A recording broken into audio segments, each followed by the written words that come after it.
What if the final photograph of a man wasn't taken after his death, but while he was still alive, frozen, helpless, clawing for someone to notice? Sounds impossible, right?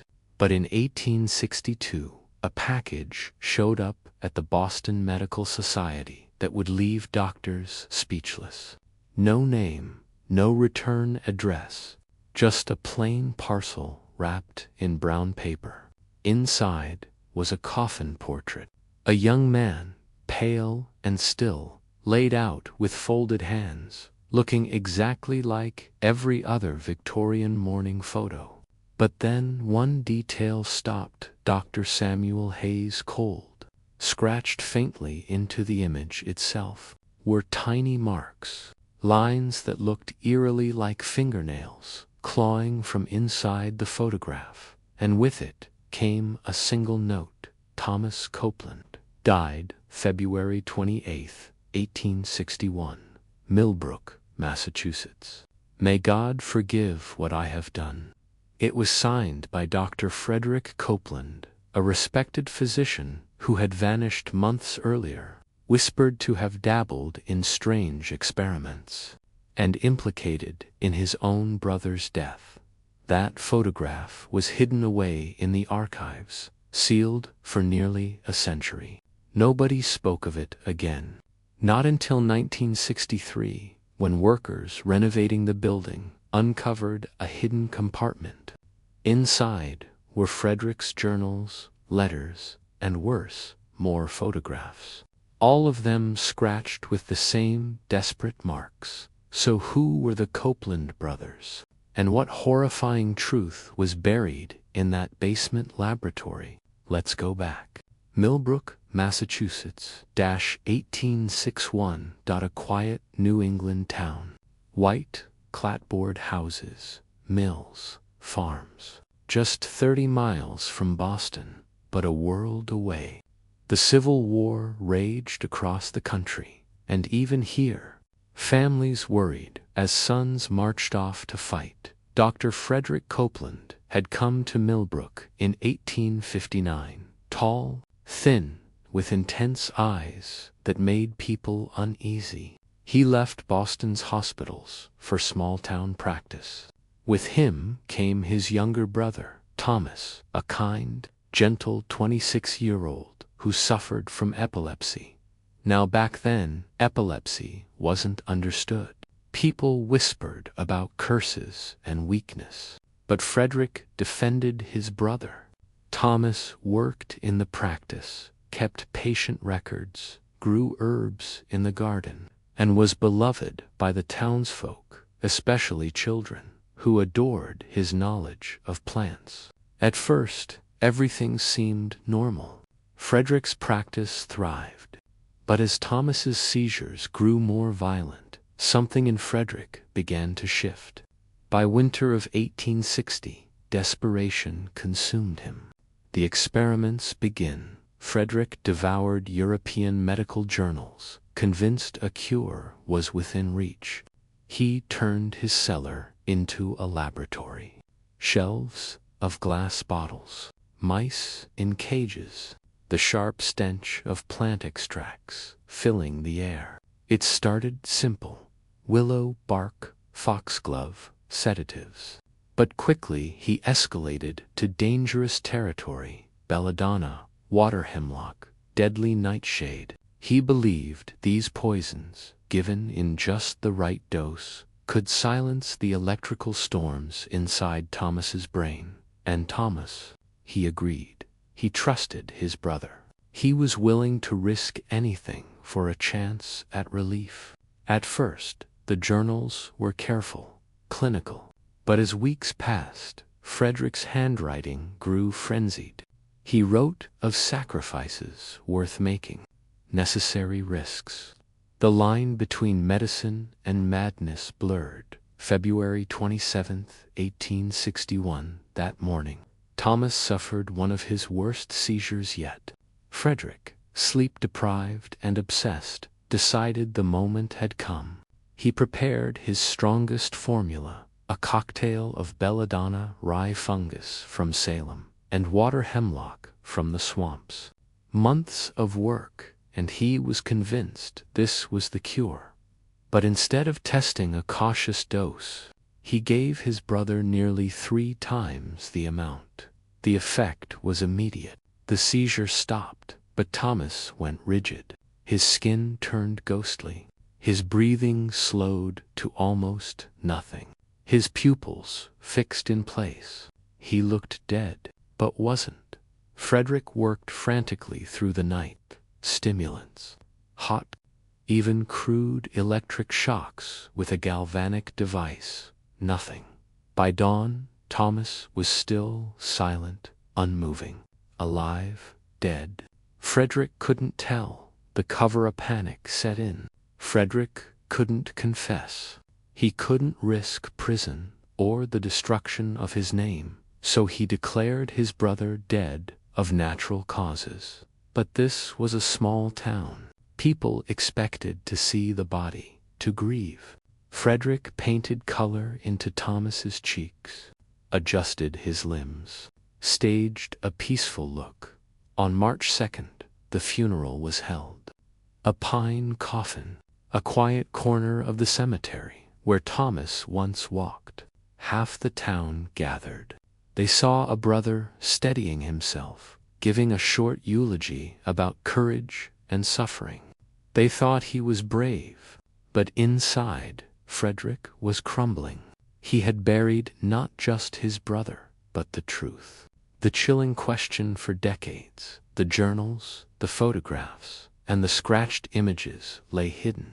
But when they resurfaced, they left behind a question that still haunts historians today. Did Frederick kill his brother through reckless obsession? Or had Thomas been trapped in something even worse, alive, paralyzed, clawing for release from inside his coffin? We may never know, but the photographs and those scratches remain.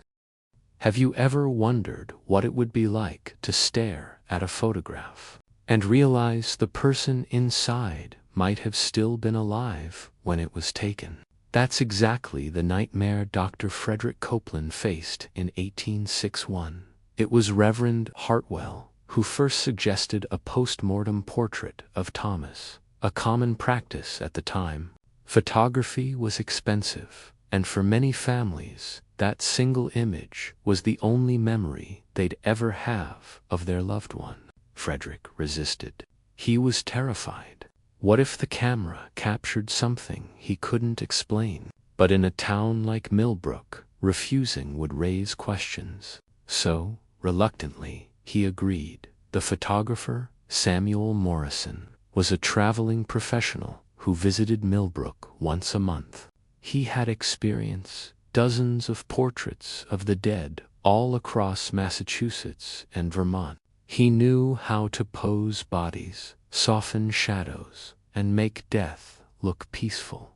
That morning, before the funeral, Morrison set up his bulky camera and placed Thomas in the coffin, hands folded across his chest, face bathed in soft, natural light, flowers arranged around him. To everyone else, it was a serene memorial. To Frederick, it was torture. For nearly an hour, as the long exposure dragged on, he stared at Thomas's still face, terrified he might see the faintest flicker of life. When Morrison finally packed up his equipment, he promised to develop the daguerreotype in Boston and send it back within the week. Frederick paid him, watched the carriage disappear down the road, and felt only dread. The photograph would be proof that Thomas's death was natural, but also a permanent reminder of the lie. The funeral took place the next day. Nearly the whole town gathered as Reverend Hartwell spoke about the mystery of suffering and the promise of eternal peace. Frederick stood by the grave, listening to the first clumps of earth strike the coffin, trying to convince himself his brother's spirit was gone, that he had buried only a shell. For 3 weeks, he tried to live normally, but his secret gnawed at him. His medical practice began to crumble.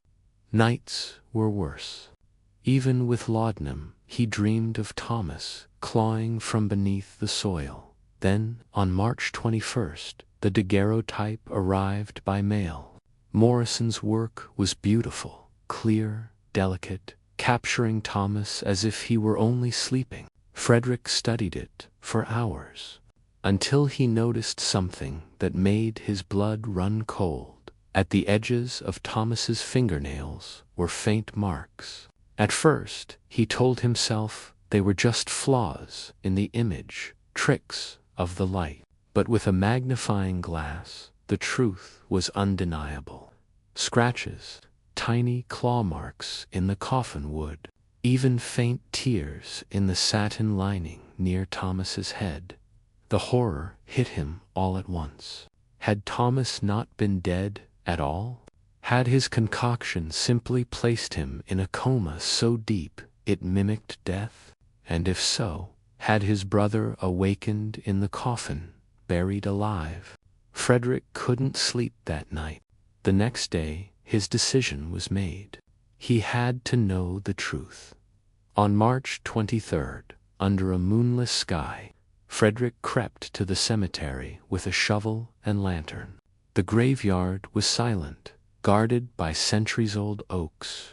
Thomas's plot lay in the newer section, soil still loose from the burial. The digging took hours.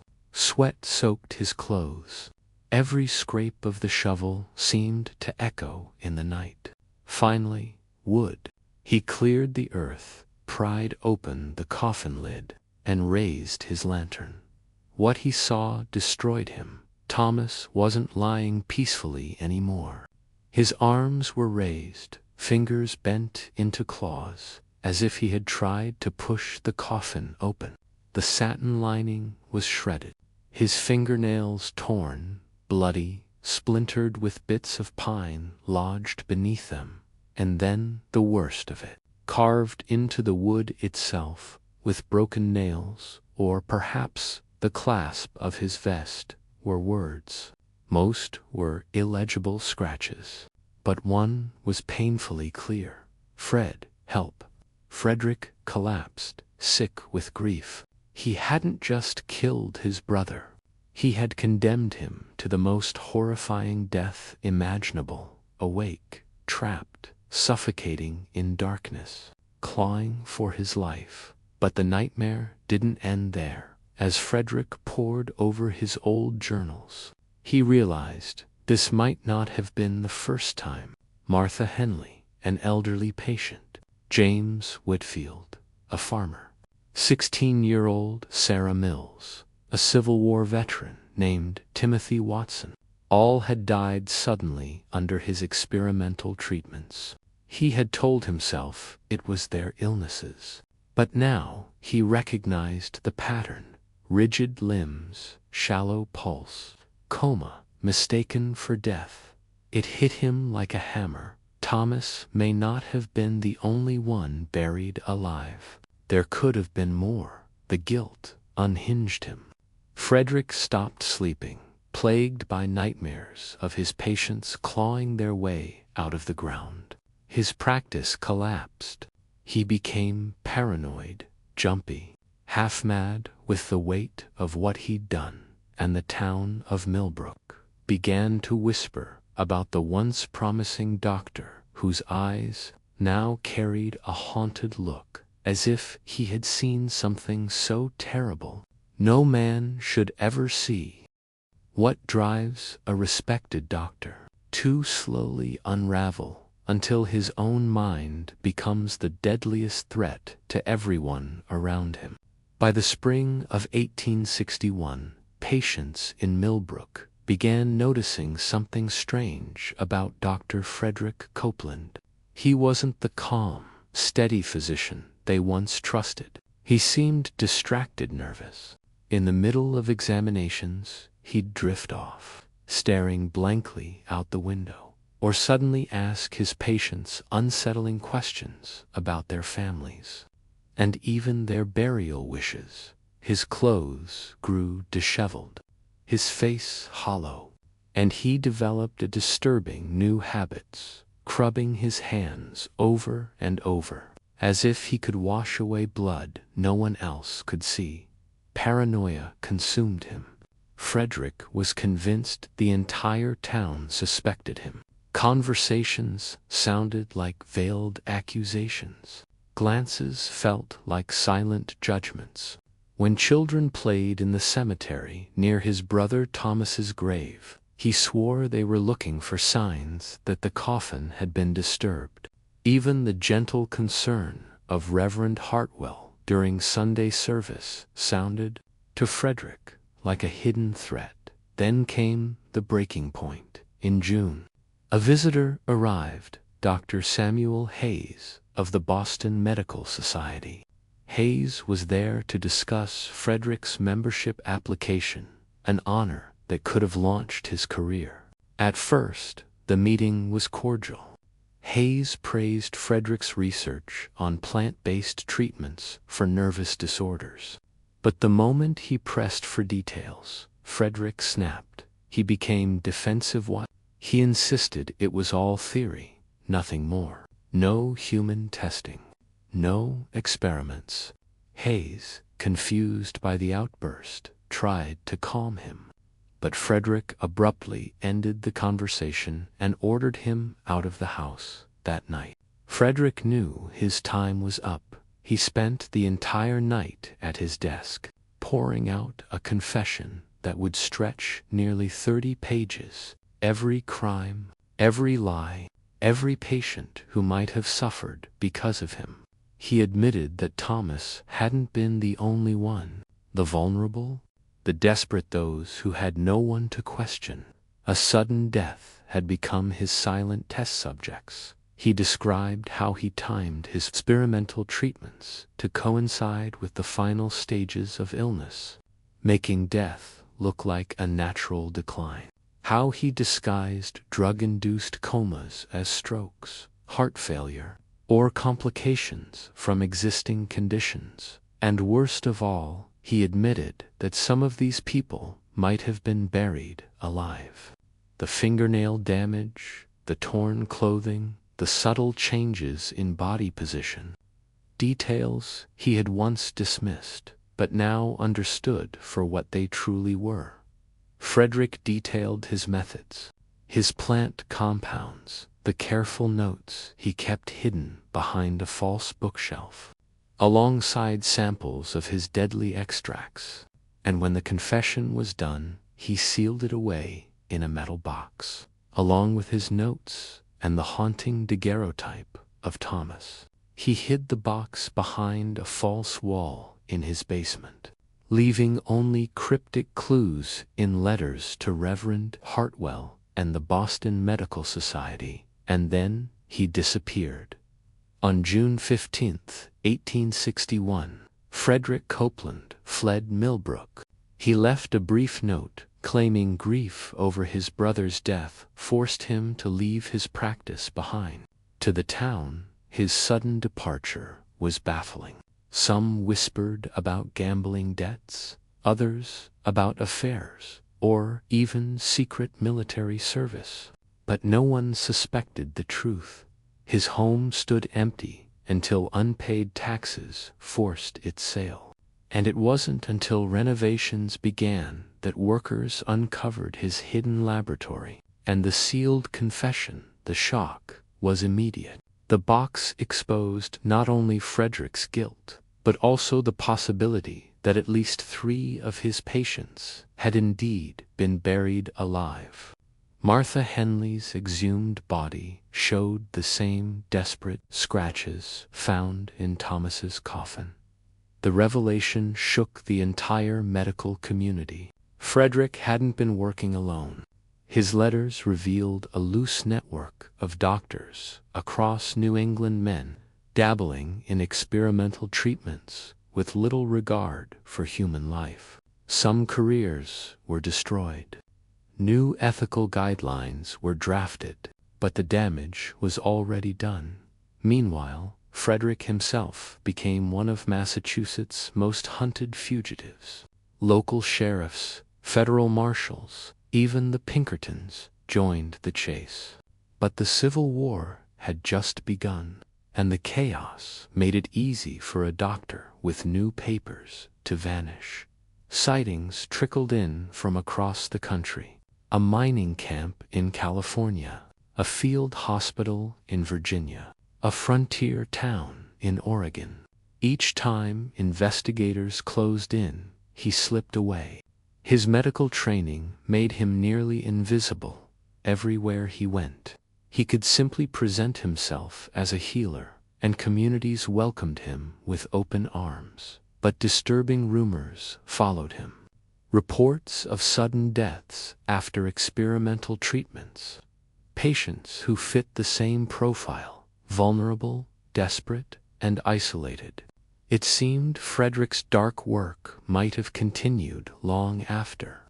Millbrook, the trail went cold until 1867.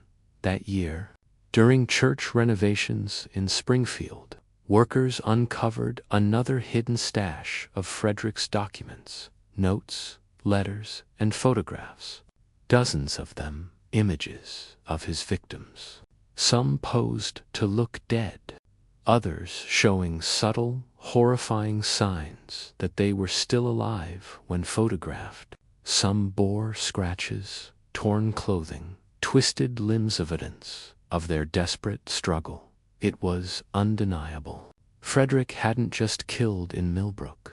He had documented his crimes across New England, and worse still, his notes showed that his experiments weren't entirely without results. Some of his alkaloid compounds showed promise in treating epilepsy and nervous disorders. If he hadn't turned his patients into unwilling test subjects, his research might have saved lives, but instead, it left behind one of the darkest scandals in 19th-century medicine, the story of ambition, guilt, and a doctor who could never outrun the horrors he created. So what really became of Frederick Copeland? Did he live out his life under a new name? Did he die in obscurity, his crimes buried with him, or are there still graves somewhere in America that hold the truth? Have you ever wondered what happens when a doctor, someone sworn to save lives, turns medicine into murder? The story of Dr. Frederick Copeland is one of the darkest chapters in American medical history. A case so disturbing, it shattered the trust people had in doctors, changed medical education forever, and left an entire town haunted by nightmares. Let's dive in. Frederick wasn't just a physician, he was a man obsessed with pushing the boundaries of science. And for a while, his work looked promising. Some even believed his experiments could lead to real medical breakthroughs. But what he was really doing behind closed doors was horrifying. He was experimenting on his patients, and when things went wrong, he didn't stop. He doubled down, using premature burials to cover his tracks. The result? A wave of fear and trauma that spread far beyond the little town of Millbrook. The truth shook America. If a trusted physician could murder under the guise of treatment, what did that mean for the rest of medicine? In the aftermath, medical schools across the country rushed to make changes. New courses in ethics were added. Oversight boards were created to make sure no other Frederick could hide behind the title of doctor. His case became a warning taught to generations of medical students. Ambition without compassion can turn healing into horror. But the damage in Millbrook was already done. People couldn't even trust their own cemetery. Imagine walking past graves and wondering who was buried alive. Families started cremating their dead, despite their religious traditions. Just to be certain, the fear of premature burial gripped the whole region. Some families delayed burials for days. Others demanded new safety coffins that came with bells, speaking tubes, even escape hatches so, if someone was buried alive, they could call for help. And Frederick, he vanished. Despite decades of searching, authorities never caught him. Reports of mysterious doctors with suspicious deaths in their wake stretched across the country from Massachusetts to California. In Colorado, a physician calling himself Francis Coleman treated miners in 1869. 3 of his patients died under strange circumstances. Then he disappeared in Oregon, 1873. A doctor named Frederick Collins showed up, fascinated by nervous disorders and epilepsy. When investigators arrived after reports of deaths, he was gone again, leaving behind a lab full of plant extracts and handwritten notes. Wherever he went, death seemed to follow. Then, in 1875, 14 years after his brother Thomas's death, a photographer named Samuel Morrison dropped a bombshell. He revealed that when he took Thomas's post-mortem portrait, he saw something terrifying. During the long photo exposure, Thomas's body had moved slight muscle twitches, shallow breaths. Morrison suspected Thomas wasn't dead at all, just in some sort of deep coma. He told Frederick his concerns, and Frederick brushed it off, saying, "It's just the body settling." Morrison believed him until the truth came out. That revelation changed everything. It wasn't just negligence. Frederick had knowingly buried his own brother alive to cover up his experiments, and the photographer realized he might have been the last chance to save Thomas's life. Families demanded exhumation. Doctors were pressured to prove death before burials. People couldn't sleep, terrified of waking up in a coffin themselves. Some developed full-blown panic disorders, convinced they'd fall into the same death-like trance as Thomas. Even church sermons changed, no longer just about salvation, but about the terrifying possibility of betrayal by science itself. Medical journals across America scrambled to analyze the case. Investigations revealed something even worse. Frederick wasn't the only one. Other doctors, though not murderers on his scale, were experimenting on patients without consent, ignoring their safety in the name of progress. The scandal forced massive reforms, medical codes of conduct, early versions of informed consent, ethics courses in schools. For the first time, society demanded strict rules for medical research, and the shockwaves spread worldwide across Europe. Investigators found similar cases, deaths in London, strange experiments in Paris, even letters in Frederick's archives from colleagues in Vienna. He hadn't been working alone. He'd been part of a network of physicians obsessed with alkaloid compounds and nervous disorders. It wasn't just an American nightmare. It was global. Then, in 1889, to 28 years after Frederick disappeared, a final, chilling twist arrived. The Boston Medical Society received a package, no return address. Inside was a photograph and a note. The image showed an old man lying in a coffin, gaunt, but unmistakably Frederick Copeland. The handwriting confirmed it.